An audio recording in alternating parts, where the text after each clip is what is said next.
Assalamualaikum warahmatullahi wabarakatuh. Selamat datang kembali di channel Sobat Malam. Pernahkah kamu mendengar suara gamelan di tengah malam? Padahal tidak ada hajatan.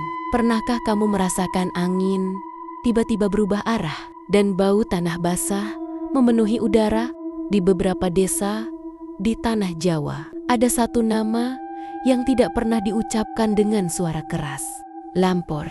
Ia adalah arak-arakan dari alam yang tidak kita lihat. Konon, ketika ia berhenti di depan rumahmu, seseorang akan dipilih.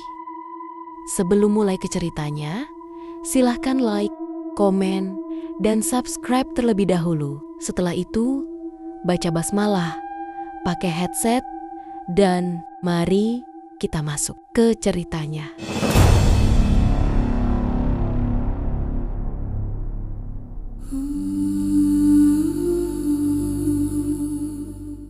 Di banyak desa di Jawa Tengah, nama Lampor tidak pernah disebut dengan suara keras. Orang-orang tua akan menoleh ke kiri dan kanan sebelum membicarakannya, seolah takut ada sesuatu yang ikut mendengar. Lampor bukan sosok tunggal. Ia bukan pocong yang meloncat sendirian. Ia bukan kuntilanak yang tertawa di pohon. Lampor adalah rombongan. Orang-orang yang pernah mengalaminya menggambarkan satu hal yang sama. Suara gamelan pelan, bukan riang, bukan meriah, tapi lambat, berat. Seperti langkah menuju kuburan. Suara itu biasanya muncul lewat tengah malam, ketika desa benar-benar sunyi, ketika ayam belum berkokok, ketika manusia sedang paling lemah dalam tidurnya. Awalnya samar, seperti berasal dari kejauhan, lalu perlahan mendekat. Angin berubah arah, daun bergerak tanpa sebab, anjing melolong panjang seperti melihat sesuatu yang tidak bisa dilihat manusia. Dan ada satu ciri yang jarang diceritakan. Bau tanah basah yang baru digali, bau anyir seperti darah yang mengering, bau yang membuat dada terasa sesak. Dulu, ketika wabah melanda sebuah desa, Lampor sering terdengar beberapa malam sebelum banyak orang jatuh sakit. Seakan arak-arakan itu sedang mengukur sesuatu, menghitung sesuatu. Seorang lelaki tua pernah berkata bahwa ia mendengar Lampor berhenti tepat di depan rumahnya. Ia terbangun karena suara gamelan seperti diputar tepat di halaman. Tidak ada langkah kaki, tidak ada suara manusia berbicara, hanya irama pelan yang terus berdetak. Ia ingin mengintip. Tangannya sudah menyentuh gagang pintu. Namun, tiba-tiba dari luar terdengar suara seperti keranda kayu digeser perlahan. Suara kayu yang berat, seretannya lambat dan menyeramkan. Lelaki itu mundur. Pagi harinya, tetangganya yang sehat mendadak jatuh sakit. 3 hari kemudian meninggal. Sejak saat itu, ia percaya Lampor tidak lewat tanpa tujuan. Beberapa orang mengatakan mereka pernah melihat bayangan tinggi berjalan beriringan. Wujudnya gelap, tingginya melebihi manusia biasa. Kepalanya seperti tertutup kabut. Di tengah rombongan itu melayang sesuatu berbentuk persegi panjang. Keranda yang tidak menyentuh tanah. Ia melayang stabil seperti ditopang oleh tangan-tangan tak terlihat yang membuat bulu kuduk berdiri. Adalah cerita bahwa dari dalam keranda itu terkadang terdengar suara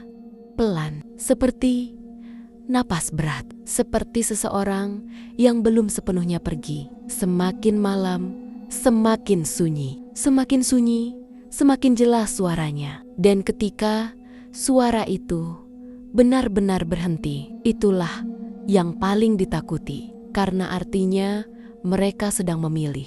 Di sebuah desa yang pernah dilanda pagebluk, setiap malam warga memilih tidur lebih awal. Tidak ada yang berani menyalakan lampu terlalu terang. Tidak ada yang duduk di teras. Suatu malam, suara gamelan datang lebih keras dari biasanya. Bukan lagi dari kejauhan, tapi seperti mengitari rumah-rumah. Seorang pemuda yang keras kepala memutuskan untuk melihat. Ia membuka jendela perlahan.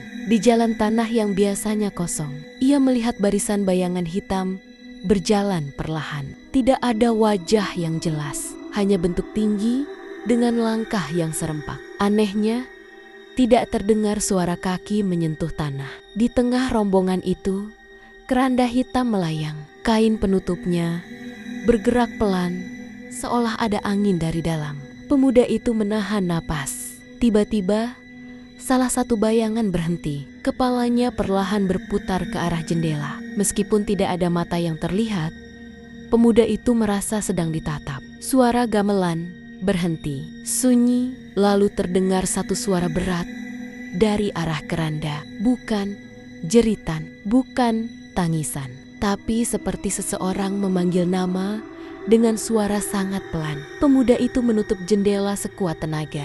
Esok paginya, ia demam. Tubuhnya panas, matanya kosong. Ia terus mengigau bahwa ada yang berdiri di sudut kamarnya setiap malam. 3 hari kemudian, ia meninggal. Sejak saat itu warga percaya bahwa Lampor bukan hanya lewat, ia bisa melihat balik siapa yang melihatnya. Ada cerita lain tentang seorang ibu yang mendengar namanya dipanggil dari luar rumah saat suara gamelan terdengar. Panggilan itu lembut, seperti suara keluarganya sendiri. Ia hampir membuka pintu. Untung suaminya menahannya, karena dalam kepercayaan lama, jika kamu menjawab panggilan dari arak-arakan itu, kamu telah menandai dirimu sendiri. Lampor dipercaya sebagai pasukan penjemput, bukan hanya roh yang sudah waktunya pergi, tapi juga roh yang dipanggil oleh ketakutan.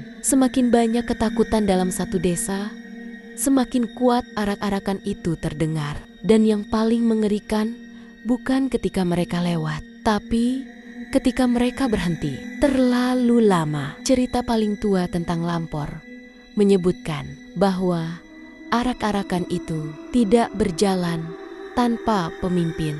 Di barisan paling depan ada sosok lebih tinggi dari yang lain. Tubuhnya besar, langkahnya lebih lambat, aura gelapnya lebih pekat. Ia tidak pernah terlihat jelas. Namun, kemana ia berhenti, disitulah kematian sering terjadi. Pada masa wabah besar ratusan tahun lalu, banyak desa kehilangan hampir setengah penduduknya. Sebelum kematian massal itu, warga selalu mendengar suara arak-arakan beberapa malam berturut-turut. Seolah ada sesuatu yang sedang menghitung. Ada keyakinan lama bahwa Lampor bukan datang untuk menakuti. Ia datang karena dipanggil oleh energi kematian yang terlalu banyak dalam satu tempat. Tangisan, ketakutan, keputusasaan, semua itu membentuk sesuatu. Dan sesuatu itu berjalan. Beberapa orang yang selamat dari masa kelam itu bersumpah bahwa mereka pernah melihat arak-arakan itu berhenti di perempatan desa. Sosok tinggi di depan mengangkat tangan perlahan. Setelah itu, suara gamelan berubah menjadi lebih cepat, lebih keras. Beberapa hari kemudian, kematian datang beruntun. Seakan keputusan sudah dibuat malam itu. Maka orang-orang tua selalu berpesan sederhana. Jika suara itu datang, tetap di dalam rumah. Jangan melihat keluar. Jangan menjawab jika namamu dipanggil.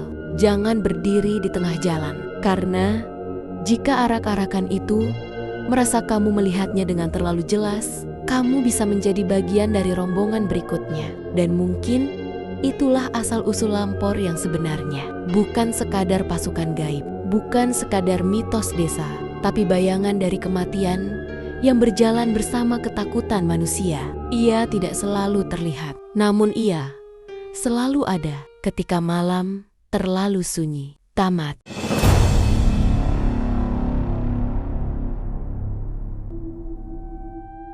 Sobat Malam, mitos atau nyata, Lampor hidup dalam cerita banyak orang hingga hari ini. Jika suatu malam kamu mendengar suara gamelan tanpa hajatan, ingat satu hal, tidak semua yang lewat di depan rumahmu adalah manusia. Terima kasih sudah mendengarkan sampai akhir. Jangan lupa like, komentar pengalaman horormu, dan subscribe agar tidak ketinggalan kisah berikutnya. Wassalamualaikum warahmatullahi wabarakatuh.